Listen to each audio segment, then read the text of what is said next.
नमस्कार साथियों, कैसे हो आप सभी। मैं रश्मि आपका स्वागत करती हूं। आज बात करेंगे एससीओ डेवलपमेंट बैंक के बारे में।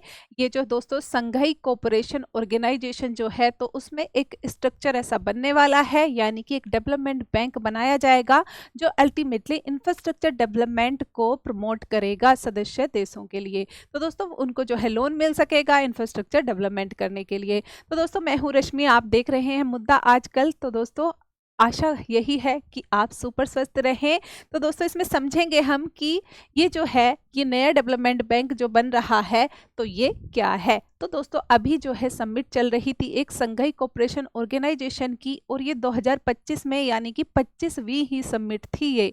और हुई कहाँ पर है, तो तियानजिन नाम का एक शहर है चाइना का, वहां पर ये हुई है। यानी 25वीं मीटिंग जो है एससीओ की, तो ये हुई है तियानजिन में। अब एससीओ को समझ लेते हैं दोस्तों। तो ये ऑर्गेनाइजेशन जो है 1996 के संघाई 5 यानी कि जब यूएसएसआर का विघटन हुआ, तो उसके बाद जो है रीजनल सिक्योरिटी के लिए एक ऑर्गेनाइजेशन की जरूरत महसूस हुई। तो 1996 में जो है 5 ऐसे देश दोस्तों, 5 ऐसे देश जो है साथ में आए, जिनमें से एक था कजाकिस्तान था दोस्तों, रशिया था, किर्गिस्तान था, फिर ताजिकिस्तान हो गया और चाइना हो गया। तो इनको कहा गया संघाई 5। तो दोस्तों ये जो है 1996 में ये एक तरीके से अस्तित्व में आती है।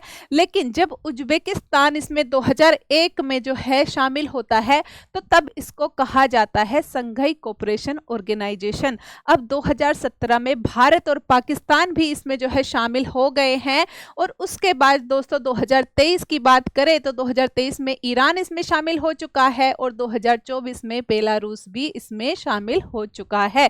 यानी कि अभी जो संघाई 5 के नाम से जो शुरू हुआ था, अभी दोस्तों एक तरीके से 10 सदस्य देशों का एक ऑर्गेनाइजेशन ये बन चुका है। तो अभी बात कर लेते हैं ये जो जो डेवलपमेंट बैंक जो बन रहा है दोस्तों, तो इसके हमें ये भी जानना चाहिए कि जो ब्रिक्स है, तो ब्रिक्स क्या है दोस्तों, यानी Brazil, Russia, India, China, South Africa, इन देशों के उससे इसका वो बना है। लेकिन साथ में और भी देश शामिल उसमें हो चुके हैं दोस्तों। तो उसमें एक न्यू डेवलपमेंट बैंक नाम की एक स्ट्रक्चर ऑलरेडी है।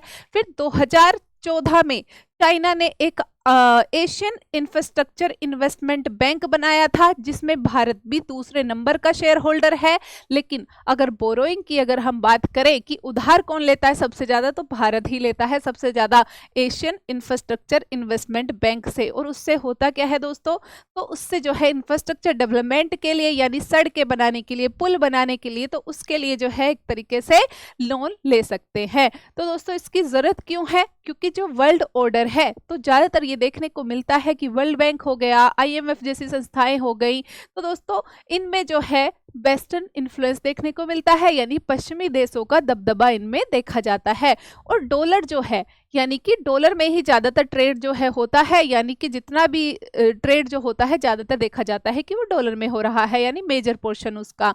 तो अब ऐसे एक जो है इसकी जरूरत है, जिससे कि डॉलर की जो है जो इन्फ्लुएंस है उसको कम किया जा सके। और दोस्तों ये उसकी ही राह में एक और कदम है, यानी पहले एशियन इंफ्रास्ट्रक्चर इन्वेस्टमेंट बैंक आया, और अब बात कर रहे हैं हम जो है एससीओ डेवलपमेंट बैंक की, यानी संघाई कोऑपरेशन ऑर्गेनाइजेशन डेवलपमेंट बैंक की। तो ये भी क्या करेगा अल्टीमेटली, तो 10 साल से जो है ट्राई कर रहा था चाइना इसको बनाने के लिए।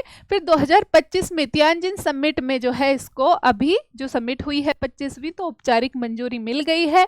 उद्देश्य इसका होगा एससीओ देशों में रीजनल डेवलपमेंट के लिए फाइनेंसिंग करना, यानी रीजनल डेवलपमेंट के लिए जो भी चीजें चाहिए, इंफ्रास्ट्रक्चर चाहिए, तो उसके लिए जो है फाइनेंसिंग ये करेगा।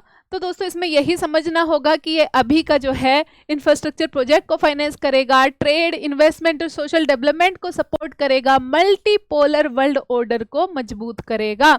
तो मल्टीपोलर वर्ल्ड ऑर्डर क्या है दोस्तों, यानी कि एक बार को जो है जब देखा गया था कि 2 पोल हुआ करते थे, एक तरफ यूएसएसआर, दूसरी तरफ यूएसए। तो दोस्तों एक ना एक पोल मतलब कि ज्यादातर देशों को क्या चुनना होता था कि भाई या तो यूएस के साथ रहो या फिर यूएसएसआर के साथ रहो, तो ये देखा गया था। तो उस टाइम पे हालांकि इंडिया ने तो नॉन अलाइंड जो हमारी पॉलिसी है वो रही थी, यानी कि हम किसी के साथ भी नहीं झुके थे। लेकिन दोस्तों अभी जो है, अगर अभी की बात कर लें तो उसके बाद यानी जब 2 पोल के बाद फिर एक ही पोल बन गया जो यूएस रहा। लेकिन अभी बात हो रही है मल्टीपोलर वर्ल्ड की, यानी कि ऐसा ना हो कि किसी एक पोल के जो है मतलब कि किसी एक तरफ ही झुकना पड़े, तो मल्टीपोलर होना चाहिए वर्ल्ड जो है। तो दोस्तों उसी को ये जो है मजबूत करेगा, यानी कि जो अमेरिका का इन्फ्लुएंस है उसको कहीं ना कहीं कम करेगा, क्योंकि डॉलर पर निर्भरता कम हो सकेगी। फिर वर्ल्ड बैंक और आईएमएफ पर भी निर्भरता घटाना इसका जो है उद्देश्य है दोस्तों। तो ये अभी तियानजिन जो समिट हुई है, यानी तियानजिन समिट जो अभी मतलब एससीओ की जो समिट हुई है 25वीं, तो उसमें तियानजिन घोषणा पत्र भी जो है उस पर भी बात की गई है, यानी घोषणा पत्र एक जो है उस पर मतलब डिक्लेरेशन जैसा तो वो निकाला गया है वहां से। तो उसमें क्या है दोस्तों, उस डिक्लेरेशन की अगर मेजर पॉइंट हम देख लें तो उसमें बात की गई है कि जो है एक तो कल्चरल कॉन्टैक्ट जो है वो बढ़ने चाहिए, फिर जो है आर्टिफिशियल इंटेलिजेंस जो है तो उसको और मजबूत करना है, उस पर बात की गई है कि किस तरह कोऑपरेट करेंगे देश जो सदस्य देश हैं। तो आर्टिफिशियल इंटेलिजेंस को और ज़्यादा आगे किस तरीके से जो है उसको, क्योंकि अभी जो युग है दोस्तों तो वो आर्टिफिशियल इंटेलिजेंस का है, तो उसमें कैसे कोऑपरेशन कर सकते हैं, यानी टेक्नोलॉजी को ट्रांसफ़र कर सकते हैं एक दूसरे के लिए। और दोस्तों फिर आगे इस बैंक की भी बात की गई है जिसके बारे में हम पढ़ रहे हैं, यानी कि संघाई कोऑपरेशन ऑर्गेनाइजेशन डेवलपमेंट बैंक की भी बात उसमें हुई है। फिर जो दोस्तों इसमें देखने को मिलेगा कि एक 2005 में एक संघाई इंटर बैंक कंसोर्टियम बना था जो कोऑर्डिनेशन प्लेटफॉर्म की तरह काम करता था, जिसका कोई पूल्ड जो है कैपिटल उस पर नहीं था।